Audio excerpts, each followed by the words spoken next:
주경 야선 가행정진 하시느라 대단히 수고가 많으십니다. 잠이 착각이고 본래 없음을 깨우치셔서 부처님 전에 복 많이 지으시기를 바라옵니다. 오늘은 금강경제 6분에 말씀드리도록 하겠습니다. 제가 본문을 읽고요, 그 해석을 간단히 하시는데, 우리가 이제 지금부터 금강경 7독을 하지 않습니까? 7독을 할 때 뜻을 모르고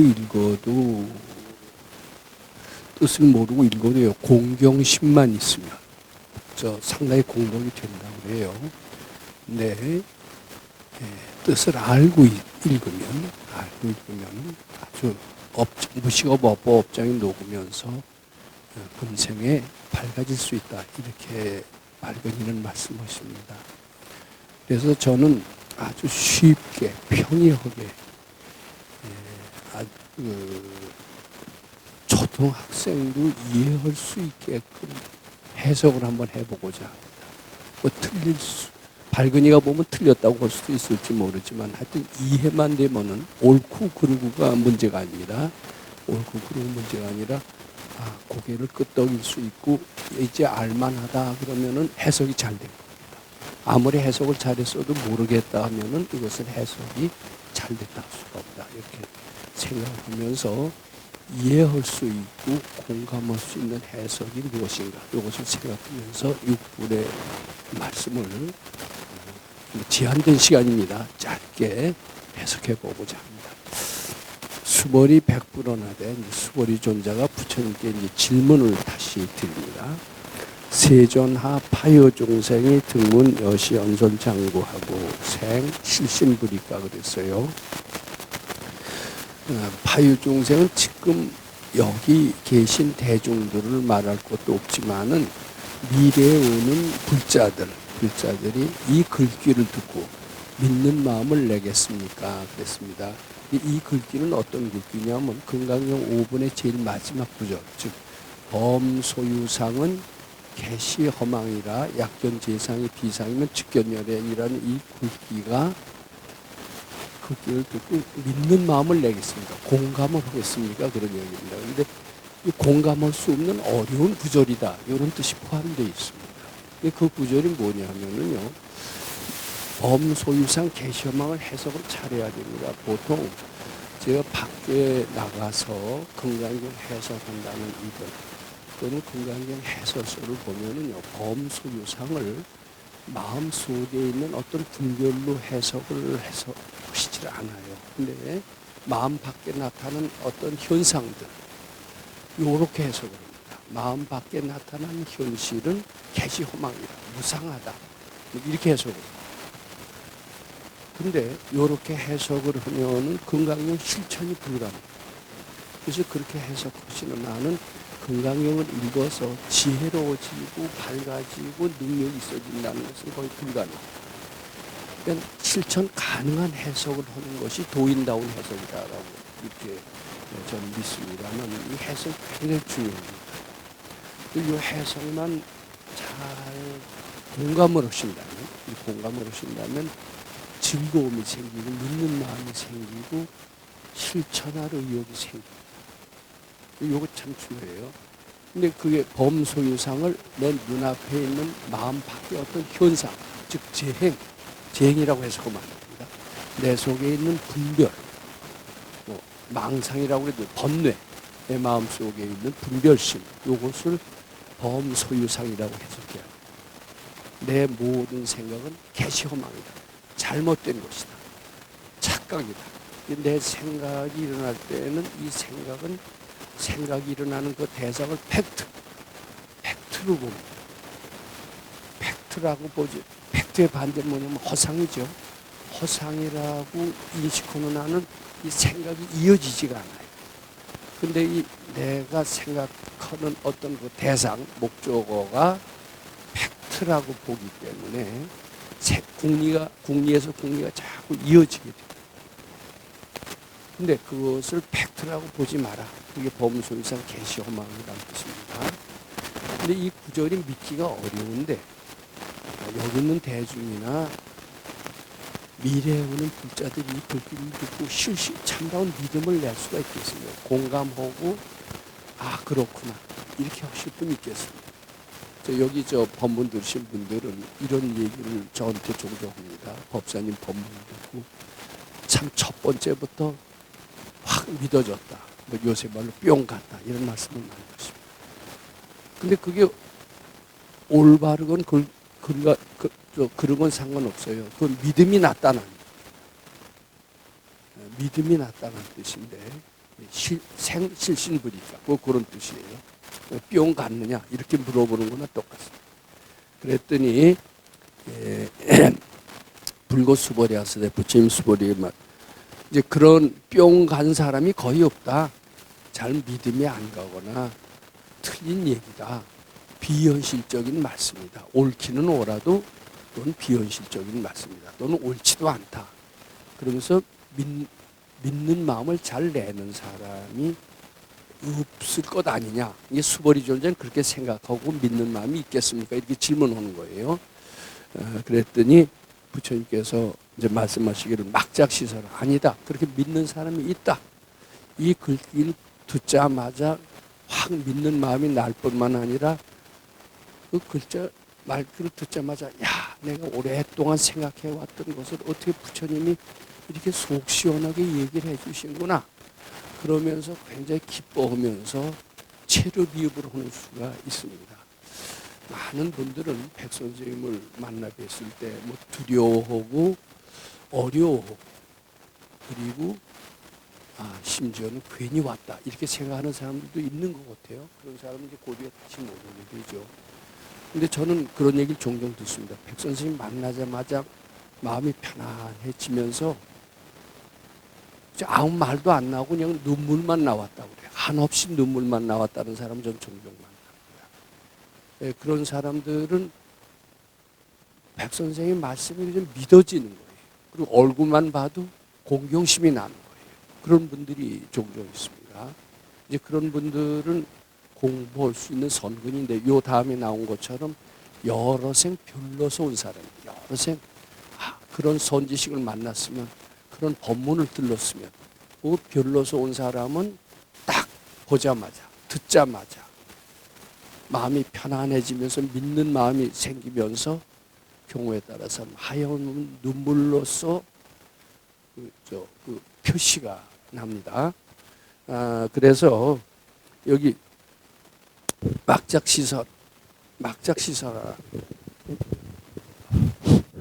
막작시설하라. 믿는 사람이 있다라는 겁니다. 이 글귀가 난해하다라고 너는 생각하지만 난해하지 않다.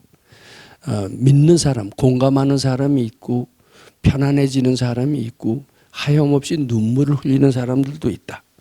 이제 그러면서 열의 멸후 후 500세, 뭐 500세를 우리 구체적으로 해석하지 않겠습니다. 대개 부처님 저희도요, 부처님이 어떤 분이 실감이 안 납니다. 근데 그분 곁에 가기만 하면 마음이 편안해지는 사람이 있다고 칩시다. 이런 사람은 부처님일 공산이 있습니다. 근데 근처만 가도 마음이 좀 불안해지고 어쩐지 두렵고 짜증이 나는 사람이 있어요. 또 많은 사람들이 그의 곁을 가기 싫어한다면은 그에는 부처님일 공산이 없습니다. 진짜 부처님이시라면은 분별이 없는 분이 부처님 아닙니까? 그런 분은 가기만 해도 마음이 좀 편안해지고 사람에 따라서는 환희심이 나고 이렇게 됩니다. 그런 사람이 있다라는 거예요. 그리고 그래서 대개 부처님 근처의 사람들은 금방 편안해지고 한마디만 하면 금방 알아듣는 사람이 많고 그래서 깨치는 사람이 많았다고 그러죠. 그래서 그때는 아라한도 금방 되고 도인도 되고 그렇다고 그래요. 근데 이제 부처님이 돌아가고 난 뒤에 1000년을 정법시대라고 얘기를 도인이 꽤 많이 나는 시대라고 그래서 정법시대라고 그리고 그 뒤로 또 1000년을 상법시대라고 그렇게 얘기한다고 그럽니다. 그 뒤로 10,000년을 말법시대라고 그래서 정법시대에는 도인이 많이 생기고 왜냐하면 부처님의 그 후광을 느낄 수 있는 게 많아서 도인이 많이 생기는 시대, 그걸 정법 또 천년을 상법, 그 뒤로 만년을 말법이라고 하는데 말법 시대에는 거의 도인이 잘 안 생긴다고 그렇게 얘기를 합니다. 근데 지금은 2000년이 지났으니까 말법 시대에 도인이 안 생기는 시대임에도 불구하고 이 시대에도 이 금강경 구조를 듣고 공감하고 정말 뿅 가고 체르비입을 하는 사람이 있다라는 겁니다. 있는데 이 사람은 불어 1불, 2불, 3, 4, 5불 여러 생 선근을 심은 사람이다. 근데 여러 생 선근을 심은 사람이다 이러면 사실 실감이 잘 안 나요. 전생이 있는지 없는지도 잘 모르는데 여러 생 부처님 앞에서 선근을 심은 사람이니라. 근데 이게 백 선생님은 아주 쉽게 표현을 합니다. 여러 생 벼루어서 온 사람이다. 뭐 저희도 이제 고등학교 3학년 때 되면 자기가 선망하는 그 대학이 있어요. 근데 이제 고등학교 3학년이 아니라 중학교 때부터 선망하는 대학을 할 수가 있습니다. 그럼 그 대학생 보면 볼 때마다 부럽습니다. 나도 저 대학에 갔으면. 그리고 이제 별로요. 근데 대개 초등학생 때부터 벼르는 사람들은 그 대학에 갑니다. 떨어져도 재수해서도 또 도전을 합니다. 떨어져도 또 재수를 합니다. 그러니까 이 벼르는 기간이 길면 길수록 끊임없는 집념이 생기고 도전의 의욕이 생기고 떨어져도 또 하려고 그러고 이렇게 됩니다. 근데 그건 대학뿐만 아니라 선망하는 직장 그렇습니다. 그리고 또 존경의 대상이 되는 인물.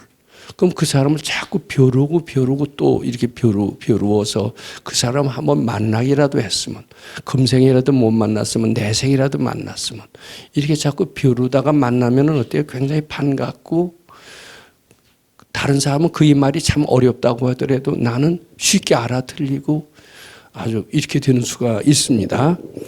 또 그래야 또 그 일을 따라서 같이 공동 연구를 하면 또 큰 업적을 냅니다. 저는 수많은 대학원생들을 보면은 어떤 A라는 교수 밑에 대학원생이 된 그런 수가 있습니다. 근데 그 A라는 교수를 마지못해서 제자가 되는 수도 있지만 자꾸 벼러요. 나 저 선생님 밑에서 제자 노릇을 했으면. 그리고 벼르다가 되는 수가 있고 되면 굉장히 존경을 하고 존경을 하면 연구에 의욕이 납니다. 학교 성적은 나빠도 그 존경하는 강도에 따라서 그의 난해한 말이 알아들리는 수가 있는 것을 저는 종종 발견합니다. 그건 오랫동안 벼르는데 정비를 하는 것 같습니다. 그래서 이게 요거 불어 1불, 2불, 3, 4, 5불은 여러 성 벼르어서 왔다. 이렇게 해석하는 게 좋습니다. 벼르어서 왔고 그래서 이 금강경 범소유상 개시허망 이 글귀를 듣고 난해한 글귀를 듣고서도 다른 사람은 다 어렵다고 그러지만 말이 안 된다고 그러지만 나는 금방 믿어진다. 깨끗한 믿음이 생긴다. 이것은 이제 절대 공경심이 공감도 가고 공감이 가지 않으면 공경심 안 생겨요. 공감이 가고 이런 거 해주시는 분은 위대하다 이렇게 느껴집니다. 근데 저 같은 경우는 처음에 만났을 때 참 시원하고 대단하다 이렇게 느꼈는데 이제 그 업장이 많으면은 그 공경심이 한 몇 달은 가요. 근데 중간에 누가 옆에서 쏙닥쏙닥 합니다. 그러면 의심이 생겨요. 그러다가 또 바치라고 그러죠. 바치니까 또 가라앉아요. 그러다가 또 잘 나가다 누가 어떤 사건이 걸리든가 이렇게 되면 또 의심이 생겨요. 이렇게 오르락내리락을 자꾸 하더라고요. 근데 이제 몇십 년 지나니까요. 그 의심도 자꾸 바치니까 고대에는 부동의 공경심으로 생기더라고요. 근데 저처럼 오르락내리락 하면은 공부에 진전이 있습니까? 안 됩니까? 근데 자기 의심이 생길 때 보따리 싸고 가는 사람들이 있어요. 근데 의심이 옳다라고 생각하면 보따리 싸고 가게 됩니다. 근데 요걸 그때도 기억하셔야 될 게 내 생각은 다 틀렸다. 요 구절은 꼭 기억하셔야 돼요. 이 의심도 본질적으로 허망한 것이다. 이렇게 믿음을 가진 사람은 선근이 깊은 사람입니다. 그러면 퇴타심을 안 내게 됩니다. 스승이 딱을 때려도 화가 안 나요. 근데 욕이라는 욕자만 해도 팩 하고 돌아가는 사람들이 너무나 많은데 그러면 공부하기 어렵습니다. 근데 굉장히 신심이 있으면 너 보따리 싸고 가라고 그래도 저 안 갑니다. 제 공부하러 왔는데 왜 갑니까? 이렇게 돼요. 그것은 범소유상 개시험항을 실감하는 사람이다. 이렇게 된다고 그럽니다. 이 공경심이 내는 게 굉장히 중요하고요. 수도를 하지 않아도요. 열심히 수도하잖아요. 참, 이 지금 자식행정진도 어렵잖아요. 잠을 안 잔다는 게 본능을 거슬 굉장히 어렵고, 이제 극기입니다. 극기가 어렵고, 저는 그 피나게 수도하는 사람들 안 먹고 안 자고, 서가열의 6년 고행도 마찬가지입니다만은, 근데 이게 그렇게 고행하는 것보다 빨리 공부하는 길은 뭐냐면 공경심 내는 사람, 그렇게 고행을 해도 업장이 안 녹아요. 무시가 오르지요. 근데 공경심 한번 내면은 그렇게 고생 안 해도 금방 축복을 받는다고 그럽니다. 공경심 자체가 축복이다. 이렇게 저는 해석을 하고자 합니다. 왜냐하면 공경심이 있을 때가 아상이 죽기 때문입니다. 근데 즉 아상의 반대는 공경심이다. 이렇게 봐야 돼요. 여기서도 저는 스스로 저 자신을 잘났다고 제가 표현한 적도 없고 실제로 잘나지도 않았습니다. 근데 그런 참 못났다라고 생각하는 사람을 공경심을 내는 사람들이 있어요. 근데 제가 잘나건 못나건 공경심을 내시면요. 그 자체는 공부하는데 매우 빠르고 도움이 된다. 이렇게 보시면 됩니다.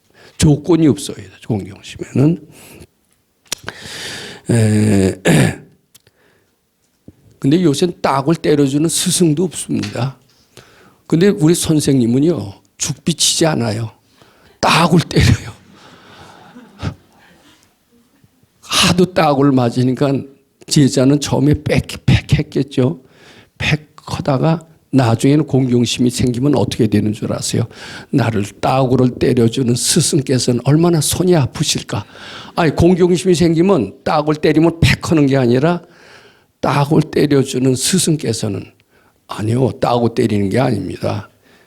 빗자루로 패시기도 해요. 장작개비로 패기.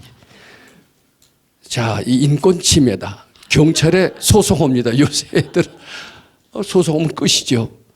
근데 그 매가 필요하대요. 뭐 교육학자들은 많이 그러시지만은 그래서 그 금강산에서는 조금이라도 탐진치를 내면 볼기 깔아.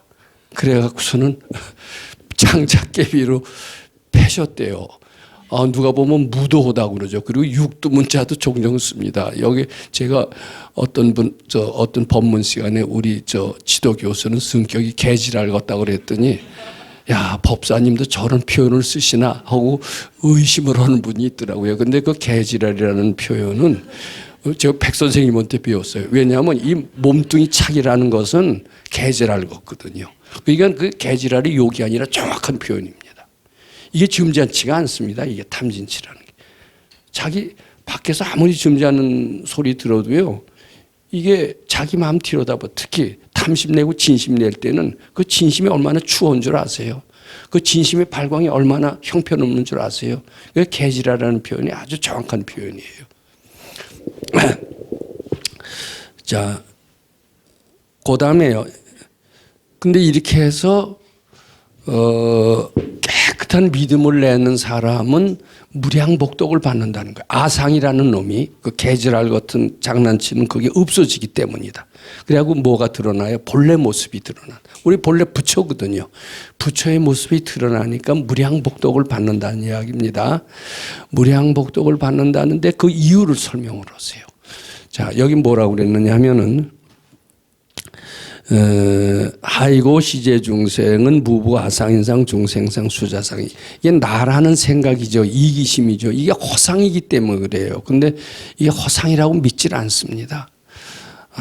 허상이라고 믿질 않는 한은 다 나라는 생각을 많이 하게 되는데 여기 이제 아상이라는 표현을 우리의 아상이라는 표현이 여기처럼 많이 나오는 게 없어요. 나라는 생각인데 이게 실제로 나가 있는 것처럼 보이잖아요. 왜 있냐? 꼬집으면 어때요? 아프죠. 주사 맞으면 아프죠. 또 누가 날 자존심 건드리면 어때요? 성질이 팍 나죠. 이게 내가 있다는 증거입니다. 또 뭐 때문에 삽니까? 잘 먹고 잘 살려고. 누가? 내가 꼭 있는 것 같아요. 근데 내가 있다라고 보는 한은 고생이 뒤따르고 무지가 뒤따르고 무능이 뒤따르다라는 얘기입니다. 이게 나라는 게 모든 말썽의 근원이다. 이렇게 봅니다. 그리고 이것이 착각이고 허망이라고 깨치면은 바로 부처님 세계에 들어간다는 것이 이제 건강의 정신입니다. 아상이 허상이라는 거예요. 그리고 아상이 없어질 때 무량공덕을 받는다는 거예요. 이제 그 이유를 설명하는 건데, 약심취상이면 즉의차가인 중생수자며, 약취법상이라도 즉차가인 중생수자니 하이고 약취비법상인데는 즉차가인 중생수자니라 이렇게 나갑니다. 그 다음에 불응치법이며 불응치비법이니 이렇게 나가고, 이시의고로 열애상살하사대 하고 법상응사온 하왕비법이 이렇게 이제 끝냅니다. 근데 약심취상이면 요거 해석 저는 쉽게 하고 싶어요. 자, 이것은 사실이다. 전 신문을 보면서 이것은 가짜 뉴스다 이렇게 얘기를 하는 수가 있고, 이건 팩트다. 우리 이런 얘기를 많이 듣습니다. 이걸 팩트라고 믿으면은 또 이 피아노가 있는 것은 엄연한 사실이다, 팩트다 이렇게 주장하는 수가 있습니다. 그리고 이 공중 속에서 어렁거리는 허상이 보인다면 이건 허상이다 이렇게 봅니다. 근데 대개 그리고 내가 괴로운 것은 엄연한 현실이다. 현실이다, 팩트다라고 보는 한은 이것은 약심취상이란 뜻이고, 약심취상은 내 생각이다라는 겁니다. 약심취상이면 즉의차가인 중생수자니라. 이것이 팩트라고 보는 것은 진실이 아니라 내가 만든 허상이라는 뜻입니다. 자, 나는 뭐 예를 들어서 정당을 합니다. 민주당이 옳다. 국민의힘이 옳다. 하여튼 뭐가 팩트가 들어가면은 약심취상입니다. 마음에 뭘 그렸다는 뜻이 돼요. 그리고 팩트라고 믿습니다. 근데 팩트입니까? 내가 그린 결과입니까? 내가 그렸다는 것은 뭐라고 그랬어요? 건강이 요번에 다 틀렸다고 그랬죠. 그러니까 요걸 알아야 돼. 내가 팩트라고 믿고 이렇게 되면은 그것은 다 내가 만든 거다라는 뜻입니다. 누가 만들냐고? 내가 팩트라고 본 거지 누가 팩트라고 본 게 아니거든요. 우리 어머니는 위대하다. 누가 그래요? 내가 그러죠. 내가 그랬다면은 나라는 것이 본래 허상이기 때문에 그 팩트라는 것도 역시 틀린 거고 허상이라는 뜻입니다.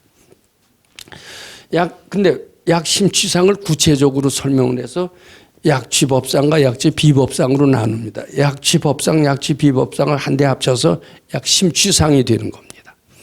이거 아주 잘 분석을 해놨어요. 근데 약취법상은 이것이 옳다, 이것이 이롭다, 또 이것이 진리다. 진리다라는 것은 이것은 합리적이다.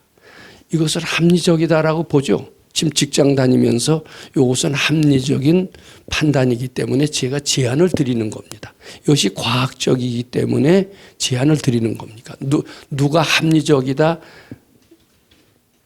누가 그럽니까? 바로 내가 그러지요. 근데 나라는 게 뭐예요? 허상이라는 거예요. 그러니까 내가 그냥 입에 거품을 물고요. 이게 진리다. 정치인들 그렇잖아요. 입에 거품을 물고요. 두 주먹을 불끈 쥐고요. 이렇게 해야 삽니다. 나를 한 표 찍어 주십시오. 이렇게 옳다라고 얘기하면, 종교인들은, 기독교인들이 특히 주장이 강합니다. 근데 그게 누가 그럽니까? 그 사람이 그러는 겁니다. 그 사람, 네 생각일 뿐이다. 저는 백 선생님 앞에 와서 아주 열변을 토하는 사람이 있습니다. 특히 종교에 대해서. 나는 화엄경의 대가입니다. 그리고 화엄경을 쭉 얘기를 합니다. 내가 주장하는 것, 내가 몇십 년 걸려서 연구한 결과입니다.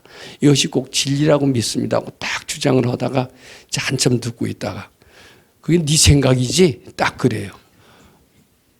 내 생각이 아니라 누구든지 다 그렇게 주장합니다. 이렇게 대답을 하죠. 근데 가만히 보면 누구든지 다 그런 것 같지 않고 내 생각이라는 말에 일단 부정할 수가 없습니다. 네 생각이지 할 때는 틀렸지 이 뜻이에요. 네 생각이지 하면 벌써 찔끔하게 됩니다. 근데 다 틀려요. 알고 보니까. 근데 저는 참 학생 때 굉장히 두 주먹을 불끈 쥐고 이것은 꼭 옳다. 내기를 한 적이 굉장히 많이 있습니다. 그래서 내기에서 지면 어떡하냐. 저는 이런 어리석은 제안까지 내 생에 이게 내가 틀리면은 난 죽어서 지옥 가기로 약속하죠. 그랬던 적이 있어요. 저 지옥 갈 뻔했어요. 근데 누가 그래요? 내가 그러죠. 내가 그러는 건 일단 다 틀렸다고 봐야 됩니다. 그래 겸손해져요, 안 겸손해져요? 꼭 옳다라고 하면 어때요? 우울증 걸려요. 그게 틀릴 때는 자기 부정이 되기 때문에 우울증 걸립니다. 근데 일단은 자기가 내가 생각은 일단 틀렸다라고 보는 금강경 5분의 정신, 요걸 따라야 밝아진다. 요 뜻을 이해하셔야 됩니다. 근데 이제 사회에 나가면 그럽니다. 사회인들, 우리 특히 군대에 갔을 땐 그럽니다. 자기를 군대에 맞춰야지 군대 생활을 나를 맞추려고 하지 마라. 근데 대개는요, 나를 군대 생활에 맞추려고 그러면 군대 생활 잘 합니다. 편안해요. 어렵지가 않아요. 근데 군대 생활을 나한테 맞추려고 그러면 맞춰집니까? 안 맞춰지죠. 이제 처음에 요새는 좀 덜합니다. 민주 군대이기 때문입니다. 근데 일제시대 때는요, 구두를 웍하라고 그럽니다. 웍할 다 나눠줍니다. 나눠주면 이거 나한테 큽니다. 안 맞습니다. 바꿔줘야 됩니다. 그러면 발을 웍하에 맞춰라. 말이 안 됩니다. 누가 말이 안 된다고 그래요? 내가 그래요. 그건 네가 틀렸다는 거예요. 근데 그게 통합니다. 무조건 해라 그러면 해야 됩니다. 근데 그 말이 안 되고 군대랑은 참 안 맞았어요, 제가. 그래서 하루하루 제대로 날짜 따졌는데 무조건 네 해야 됩니다, 군대에서는. 또 모른다고 그래도 안 됩니다. 모른다고 그러면 정말 혼나요. 벌점. 뭐라고 그래야 되죠? 모른다고 그러면. 안다고 그럴 수도 없죠. 잊었습니다. 여기 장교로 생활한 사람은 그거 다 잊었습니다. 그래야지 모른다고 그러면 안 됩니다. 근데 지금 닦는 데 보니까 모른다고 그래도 안 되고 안 된다고 그러면 더 안 되고요. 그리고 이거 워카 내 말에 맞는 거를 내 발에 맞는 거를 받쳐주시면 안 돼요. 발을 맞춰라. 근데 지금 사회생활을 하려고 그러면서 나를 직장에 맞추려고 그러니까 직장이야 나를 따라와라 이럽니까? 그러면서는 결국 직장에서 쫓겨나게 돼 있어요. 쫓겨나면서 뭐라고 그러는 줄 아세요? 쫓겨난다고 그러지 않고 내가 싫어서 간대요. 이렇게 하면 사회생활 잘 못합니다. 그런 사람 또 딴 데 가서 또 나한테 안 맞으면 또 보따리 싸우고 가야 돼요. 근데 직장에 왜 들어가는 겁니까? 내가 원해서 들어간 거 아니에요? 시험 쳐서 열심히 있다가 1년 있으면 나간대요. 그럼 자기가 불러놓고 자기가 부정하는 거예요. 그런 사람은 내 적성에 맞다 그러고 딴 데로 옮깁니다. 그러면 어떻게 돼요? 그 습관이 그대로 남아서 조금 있다가 가요. 저희 학교 다닐 때 신뢰가 있습니다. 대기업을 선호했습니다. 대기업에 들어갔어요. 그랬더니 대기업이 자기 어떤 전공에 맞는 것을 꼭 찾아서 주질 않습니다. 그러니까 나는 내 전공 찾아서 A라는 대기업에 있다 B라는 대기업으로 옮겨갑니다. 서울대학 출신이기 때문에 다른 데를 쉽게 옮겨줘요. 근데 거기 가서도 내 입맛에 맞는 자리를 주지 않아요. 그러니까 나는 내 전공 찾아서 또 C라는 대기업으로 갑니다. 몇 번 가다가 다 안 맞아요. 그러니까 또 옮기기 시작했어요. 어디로 가냐면 잘 맞더라도 내 전공을 찾아서 간다. 전공 찾아서 갔더니 거기서는 좀 일할 기분이 나서 아주 실력을 발휘했습니다.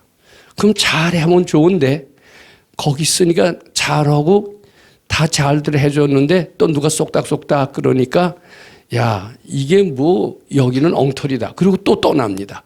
근데 이 사람은요. 만족하면 이만하면 됐다고 떠나는 기질이 있어요.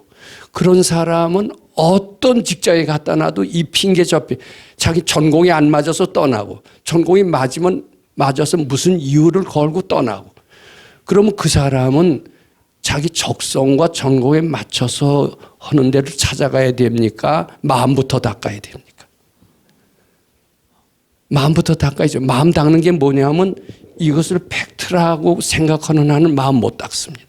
이것이 옳다, 이롭다, 진리다라고 생각해도 마음 못 닦습니다. 자기를 건강한 사회인이 되지 못하는 겁니다. 이것이 틀리다, 해롭다 이렇게 해도 또 이게 내 생각이에요. 그래요, 안 그래요? 이것은 진리다 그래도 내 생각이고 그러니까 틀리고 이것이 진리가 아니다 그래도 내 생각이고 이렇게 하기 때문에 다 허상의 연습이다 이거예요.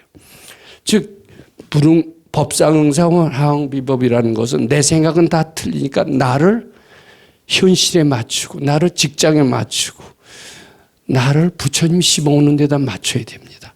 나는 부처님 시봉하는 사람이다라는 것은 내 생각은 틀렸고 내 생각은 틀리고 부처님을 공경하는 사람이다. 이런 뜻으로 나는 부처님 시봉하는 사람 아무개입니다. 이렇게 이해하시면 됩니다. 이 평소의 행동 양식을 금강경 6분에 다 써놨습니다. 이렇게 이해하시고 지금부터 칠독을 읽어서 부처님 시봉 잘 하시길 바랍니다.